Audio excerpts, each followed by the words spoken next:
you need magnets to bend those charges to move. They're not in wires. They are in a vacuum. They're in a tube that has nothing in it. All right? But they have a vacuum, a magnetic field that gets the protons to go in opposite directions. And then they crash them together and do a bunch of stuff. So we will deal with that. But the concept of going back to it's the first law, second law, we still talk about conventional current. Do we know that it's electrons going the other way? Yes. Doesn't matter. Current is the flow of positive charges. It's a lie, but it's the lie that everybody chooses to believe. And we do everything from there. So why would they? It's just... you also understand that for science to progress, all the old people have to die. It's true. And I'll give you an absolute truthful example of this, right?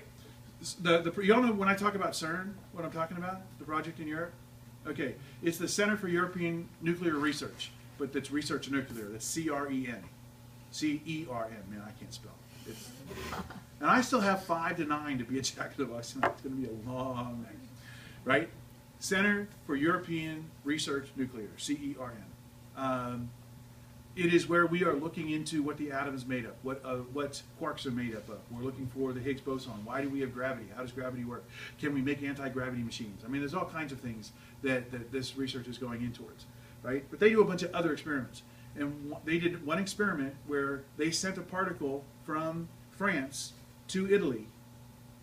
And according to their sensors, the particle got there faster than light did. They announced it. They said, this particle went faster than light. And I went, no, it didn't. This was visceral to me. I thought this was on the news, and it was instant, absolute, 100%, no, it didn't. Because my frame of reference, nothing goes faster than the speed of light. If you start out slower than the speed of light, you can't go the speed of light. If you start out faster, that's fine, but you never slow down to the speed of light. It's the speed of light you can't do. Only light does the speed of light, because light has no mass. And that's a AP2 topic we're going to do like in April, end of April, or beginning of April, all right, or March, whatever. So we will talk about all of those things, right? But the reaction, I laughed at myself, because my reaction was, no, it didn't. That wasn't even thought. You know, like when you put your hand on a burner? Your hand comes off the burner before you think about, that's hot. My flesh is burning. Maybe I should move my hand. I think I'll move my hand now. No, you touch it and your hand's off, right? Automatic? There's no thought involved. I said, no, it didn't. No thought involved. It was automatic reaction. And I laughed because I'm the old scientist. I have a set of beliefs, right? I don't need to change my beliefs. Y'all can come up with brand new experiments, get brand new science, and it won't matter to me. I'm going to die before it makes a difference. So I get to keep my set of beliefs. I'm very comfortable with my set of beliefs. All right? You have to go? Yeah. Oh, no. I understand. I actually was trying to do this in an hour, so I'm not going to go much farther. Okay. So, zeroth law is the transitive property. If A and B are in equilibrium with the third object C, then they are in equilibrium with each other. In other words, if A equals C and B equals C, A equals B. That's the transitive property. And that's the zeroth law of thermodynamics. And same temperature, we got all of that. I want to at least get to the expansion. And we talked through the scales. And you can do... Oh, I thought this was... Yeah. When we talk about the temperature itself, right? We have the 0 is before. So when we have that the temperature of the food is 60 degrees Celsius. And we write that one that way. When we do a change in temperature, then it is 40 Celsius degrees. And to be honest, if you ever marked that, if you wrote that incorrectly, I do put that in quotes, incorrectly on your quiz, I would never mark that. But just to be aware of It's degrees Celsius is the temperature, and then Celsius degrees is the change.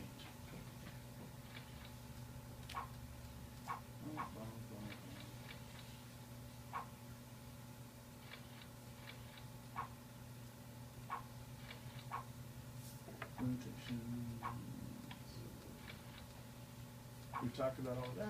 We talked about that was the absolute zero scale that gets down to the minus 273. I want to do here we go, linear expansion, because there will be 1 or 2 questions that deal with this. Almost all items, solid items or gases, they expand when you heat them. And we have a really simple, really nice change in length formula here. My change in length, by the way, what's change defined as? Final minus initial. So I could do like an L final minus an L initial, right? But change in length equals alpha. That is my coefficient of linear expansion. And there are different alphas for different materials. Every material has its own alpha. Times my original length times the change in temperature. Right? And with that change, other equations that we would be able to do and deal with that. There are some things that I find interesting. One of the difficulties that Edison had in finding the right filament for the light bulb, he had 2 problems. What is the majority of the outside of a light bulb? Glass. What is the majority of the inside of a light bulb?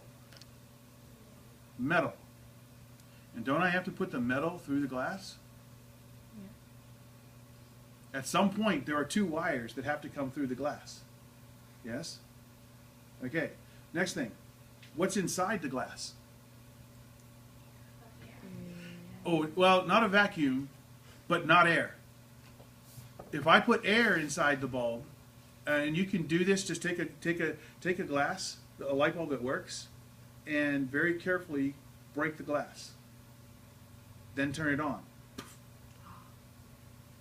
Because you burn the filament up. When you add oxygen to the filament, gone, it burns. Right? So most often, some inert gas, and it's most often argon, is in the glass. But I have 2 wires through the glass. Does it, when you turn an incandescent light bulb on, or even the new mercury lamps or anything like that, don't they heat up? When they heat up, the glass expands.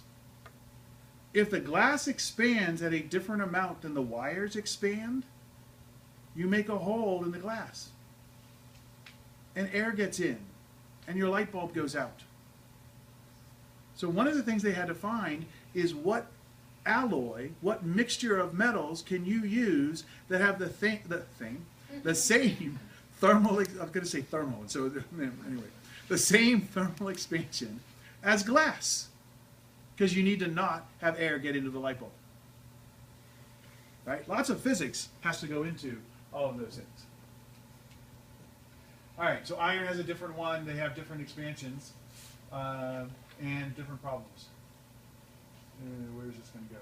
These are just problems that could solve, and we're going to do the next lecture, but the one after that will be problem solving. All right, and I'll have problems that will deal with a variety of different things on what the length is. All right, why is this going to be important? Well, you have what's called a bimetallic strip.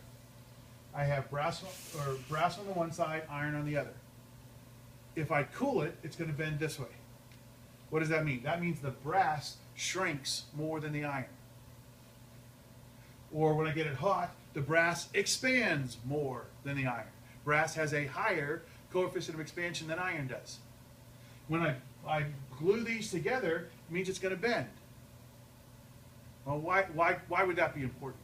Well, wouldn't you like a temperature switch that when it gets too hot, opens up and stops your heater from going? But if it gets cold enough, it restarts your heater in your house? It's a bimetallic switch. Really, really simple. And really safe. And it really works. Right? And there are different versions of this. But this is one example of how you would be able to use the fact that I can have two different things with different expansions. Okay, area expansion. If I knew this was coming up. If I have a plate with a hole in it, all right, and I expand the plate, the hole expands as well. All right, some people go, oh no, if you expand it, then you expand into the hole gets smaller. No, whatever, if this was solid material, this would have expanded too. All right, and you have an area coefficient of expansion. I have a linear, my alpha was a linear coefficient of expansion. My area, okay, when we look at this, I have length times width, I have a change in width, I have a change in length, and then I have this little bit as well, right? This change in width is just this length and this going up, right? So it's just like that part over, all right? And I have that part. What it's going to turn out that when you look at this, all right, my change in length, which was L minus L naught, and the L naught comes over here. That's why I'm getting this equation, right? Because change was final minus initial. L is my final, L naught's my initial. So this would have changed with the L naught brought over, width brought over. We have all of those things. If I multiply those together, right, or I'm factoring those things out, when I'm multiplying that part, here we go. Okay. A plus B squared. What is A plus B squared?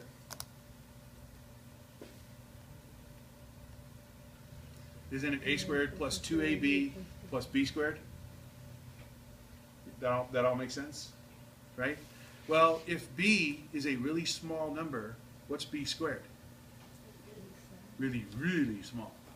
And in physics, when things get really, really small and we square them, we just let them go away. All right? And so it turns out, when we do that, okay, that my area expansion ends up just as twice alpha times the original area times change in temperature. So when I look at that one, compared to what this one was, it was alpha, length, change in temperature. Right now I have 2 alpha, area, change in temperature. So that my coefficient of area expansion is just twice the linear expansion. It's not the square of the linear expansion, it's just 2 times the linear expansion. So what's going to be my volume coefficient of expansion? 3 times the linear.